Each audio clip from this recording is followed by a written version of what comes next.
Hello friends, welcome to மக்கள் சேவை சால். இன்றைக்கி நம்ம ஒரு சூப்பரான இன்ஃபர்மேஷன் பற்றி தான் பார்க்க போகிறோம். அதாவது உயில் சட்டத்தில் மத்திய அரசு புதிய மாற்றத்தை கொண்டு வந்திருக்காங்க. இதுக்கப்புறம் பட்டாவை சுலபமாக நீங்கள் வாங்கிக்கலாங்க. இதை பற்றின மொத்த இன்ஃபர்மேஷன் தான் இந்த வீடியோ பார்க்க போகிறோம்.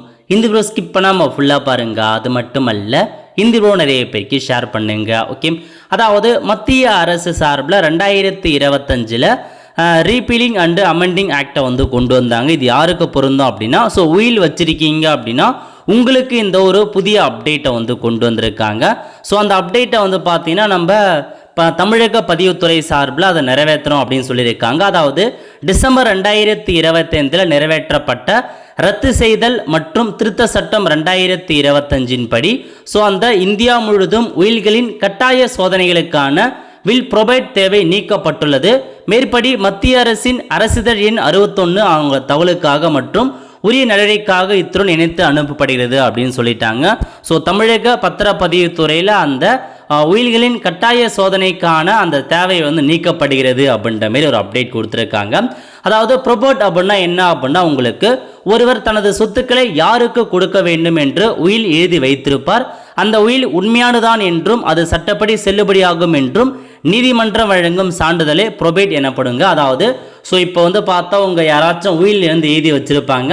ஸோ எனக்கு அப்புறம் இந்த சொத்து இவங்களுக்கு தான் போகும் அப்படின்ற மாதிரி உயில் எழுதி வச்சுருப்பாங்க. அப்படி அந்த உயிலை வச்சு நீங்கள் உங்களுக்கான பட்டாவா மாற்றுறீங்க, பத்திரம் வாங்குறீங்க அப்படின்னா அதுக்கு ப்ரொபோட் அப்படின்ற ஒரு சர்டிஃபிகேட் வாங்கணுங்க நீதிமன்றத்தில். அந்த ப்ரொபோட் அப்படின்ற ஒரு சர்டிஃபிகேட் வாங்குவது இதுக்கப்புறம் தேவையில்லை அப்படின்ற மாதிரி மத்திய அரசு ஒரு அப்டேட்டை கொண்டு வந்திருக்காங்க. ஸோ பழைய நடைமுறை என்ன இருந்துச்சு அப்படின்னா, இந்திய வாரிசுரிமை சட்டம் 1925 படி சென்னை, மும்பை, கொல்கத்தா ஆகிய 3 நகரங்களில் உள்ள சொத்துக்களுக்கு உயில் எழுதப்பட்டிருந்தால் அந்த உயிலை நீதிமன்றத்தில் சமர்ப்பித்து ப்ரொபோட் வாங்குவது கட்டாயம். இது இல்லாமல் சொத்து விற்கவோ அல்லது பெயர் மாற்றம் செய்யவோ முடியாது அப்படின்ற ஒரு ரூல்ஸ் இருந்துச்சுங்க இதுக்கு முன்னாடி. பட் இப்போ என்ன தற்போது என்ன நடைமுறையை கொண்டு வந்திருக்காங்க அப்படின்னா, மத்திய அரசு கொண்டு வந்த புதிய சட்ட திருத்தத்தின்படி இந்திய வாரிசுரிமை சட்ட பிரிவின்படி நீக்கப்பட்டிருக்கு அப்படின்னு சொல்லியிருக்காங்க. அந்த ப்ரொபேட் அப்படின்ற ஒரு சர்டிஃபிகேட் நீங்கள் வாங்க வேண்டாம் அப்படின்னு சொல்லிட்டாங்க. சென்னை உள்ளிட்ட நகரங்களுக்கு விலக்கு. இனி சென்னை போன்ற மாநகரங்கள் உள்ள சொத்துக்களுக்கு ப்ரொபேட் பெறுவது கட்டாயம் இல்லை அப்படின்றத சொல்லிட்டாங்க. மற்ற ஊர்களில் உயில் இருந்தால் எப்படி நேரடியாக செல்லுபடியாகுமோ அதே நிலை இனி சென்னைக்கும் பொருந்தும் அப்படின்றத சொல்லியிருக்காங்க. இதனால் என்ன நன்மைகள் ஏற்பட போகுது அப்படின்னா, நேரம் நிச்சயம், அதாவது நேரம் மிச்சமாகும் அப்படின்னு சொல்லியிருக்காங்க. நீதிமன்றத்தில் ப்ரொபேட் பெற குறைந்தது 6 மாதங்கள்லேருந்து 2 வருஷம் ஆகும் அப்படின்ற மாதிரி ஸோ கொடுத்துருக்காங்க. இனி அந்த தாமதம் இருக்காது அப்படின்னு சொல்லியிருக்காங்க. பணம் பார்த்தா மிச்சமாகும். ப்ரொபேட் பெறுவதற்கு சொத்தின் மதிப்பில் ஒரு குறிப்பிட்ட சதவீதத்தை நீதிமன்றத்தில் கட்டணமாக செலுத்த வேண்டும். இப்போது அந்த செலவு மிச்சமாகும். எளிதான பட்டா மாற்றம். வட்டாட்சியர் அலுவலகத்தில் உயிரை சமர்ப்பித்து வாரிசு சர்டிஃபிகேட் மற்றும் இதர ஆவணங்களுடன் நேரடியாக பட்டா மாற்றம் செய்ய விண்ணப்பிக்கலாம் அப்படின்னு சொல்லியிருக்காங்க.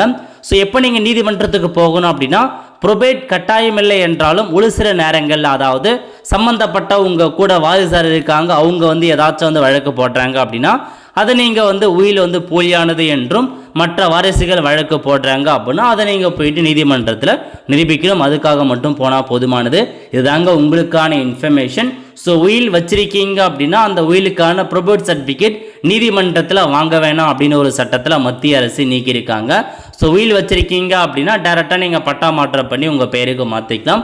இதுதான் புதிய லேட்டஸ்ட்டாக அப்டேட்டாக கொண்டு வந்திருக்காங்க. ஸோ கண்டிப்பாக இந்த வீடியோ பிடிச்ச லைக் பண்ணுங்கள். அது மட்டும் அல்ல, இந்த வீடியோ நிறைய பேருக்கு ஷேர் பண்ணுங்கள். அடுத்த ஒரு நிலையில் சந்திப்போம். நன்றி, வணக்கம்.